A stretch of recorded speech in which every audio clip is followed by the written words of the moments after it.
I've been thinking about Netflix lately, and I've figured out something that traditional Hollywood completely missed. They've cracked the code of creating perfectly adequate entertainment that nobody really talks about, but millions of people watch anyway.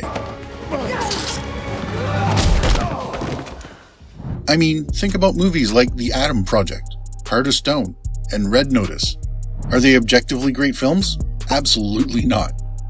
But here's the thing, they achieve massive success precisely because they don't aim higher than good enough.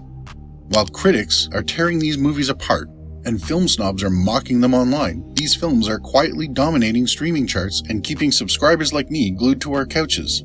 And I think there's actually some genius behind this mediocrity that's reshaping how entertainment works. So today, I want to explore what I'm calling Netflix's timepass empire.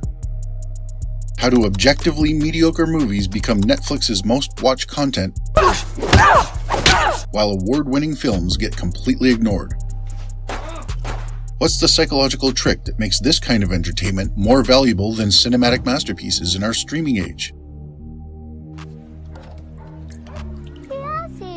And why is Netflix deliberately producing content that critics hate, but audiences like us can't stop watching?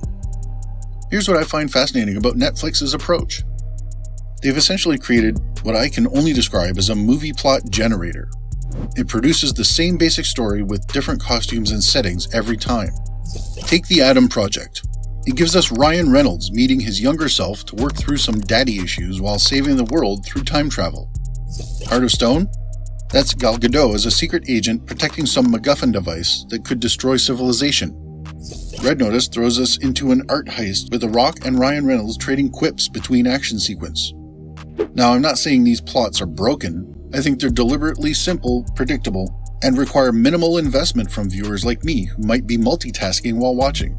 The genius lies in their predictability rather than their originality.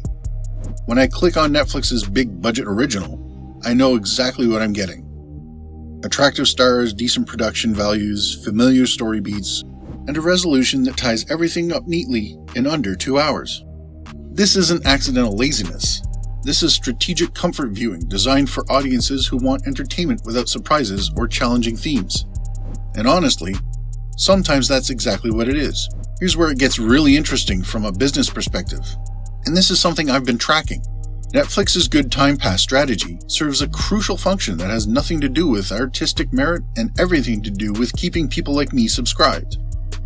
The Atom Project was viewed over 233 million times, making it Netflix's fourth most watched English-language film despite getting mixed reviews.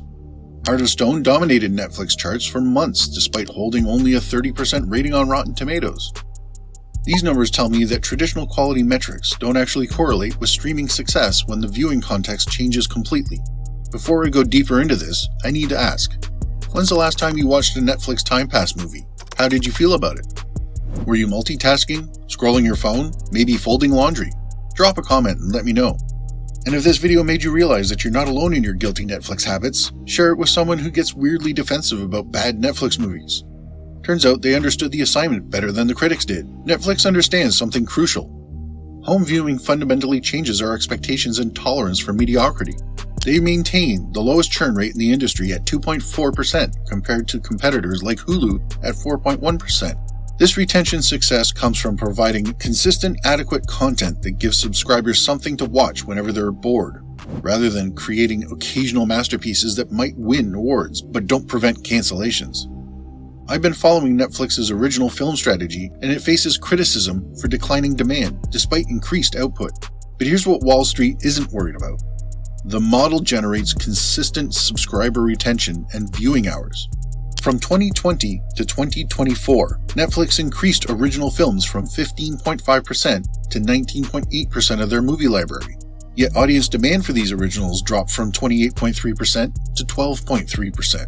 But I think this apparent failure masks the true purpose. These movies aren't meant to be cultural phenomena. They're designed to fill content quotas and provide options when subscribers like me have nothing specific we want to watch. The comfort of home viewing completely transforms how I evaluate entertainment quality. When I've already paid my monthly Netflix subscription, clicking on Heart of Stone or The Atom Project feels free compared to spending $15 on a movie ticket plus concessions. This psychological pricing advantage allows Netflix to produce content that would fail theatrically, but succeeds as background entertainment for viewers like me in our pajamas. Home viewing enables what I call distracted consumption, and it makes plot holes and weak dialogue way less noticeable. Netflix movies are basically engineered for viewers who are bored and have nothing else to do, who would rather watch The Rock and Ryan Reynolds mess around for time pass in the comfort of their home than go to theaters to see similarly mediocre movies. The predictable story beats, familiar character types, and obvious action sequences work perfectly for audiences paying partial attention. Unlike movies in theaters where you need to pay attention to everything, Netflix originals are designed so that you can still follow along even if you zone out for 10 minutes. At home, a movie that's just good enough to keep you entertained becomes more valuable than a complex masterpiece that requires your full brainpower. These movies aren't competing with theatrical blockbusters. They're competing with me scrolling media, rewatching The Office for the 100th time, or just staring at my phone. In that competition, Ryan Reynolds making time travel jokes or The Rock punching bad guys becomes perfectly satisfying content that serves its purpose as mental comfort food. What I find really brilliant is how Netflix has turned mediocrity into a competitive advantage. While other studios obsess over critic scores and awards, Netflix focuses on completion rates and viewing hours. They've realized that a movie I finish while folding laundry is more valuable than a masterpiece I turn off after 30 minutes because it requires too much attention.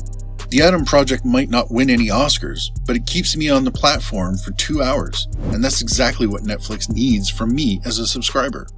This strategy also explains why Netflix keeps hiring the same stars over and over. Ryan Reynolds, The Rock, and Gal Gadot aren't necessarily the best actors for these roles, but they're reliable comfort food for audiences like me. Their screen presence guarantees that even if the script is terrible, I'll stick around because these stars deliver exactly the experience I expect. It's like ordering McDonald's. I'm not expecting gourmet cuisine, but I know exactly what I'm getting, and sometimes that's perfect.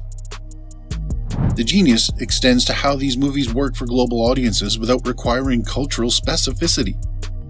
The Adam Project works equally well whether I'm watching in Mumbai, Mexico, or Milwaukee because it relies on universal themes like family relationships and simple good versus evil conflicts. Netflix can spend $100 million on one movie and distribute it globally without worrying about cultural nuances or local marketing preferences. And now even Amazon is copying this formula. Look at Red One with The Rock playing a bodyguard to Santa Claus, or Heads of State with Idris Elba and John Cena as unlikely partners. Amazon saw Netflix's time pass empire and said, "We want some of that too." The formula is so proven that other streaming giants are literally copying and pasting it. So next time someone dismisses a Netflix movie as just good time pass, remind them that's exactly the point, and it's working better than anyone imagined. But here's what's really interesting. While Netflix perfected the art of comfortable mediocrity, traditional Hollywood went the complete opposite direction and somehow made things even worse. They're spending $300 million on blockbusters that are so safe, so focus grouped, so terrified of taking any creative risks that they've achieved something Netflix never could. They've made movies that are genuinely boring, and boring is infinitely worse than mediocre. At least Netflix's time pass movies make you feel something, even if it's just Ryan Reynolds being Ryan Reynolds. Hollywood's current blockbusters make you feel absolutely nothing, and that's a creative catastrophe that's putting entire audiences to sleep. I broke down exactly how this happened and why it's killing cinema.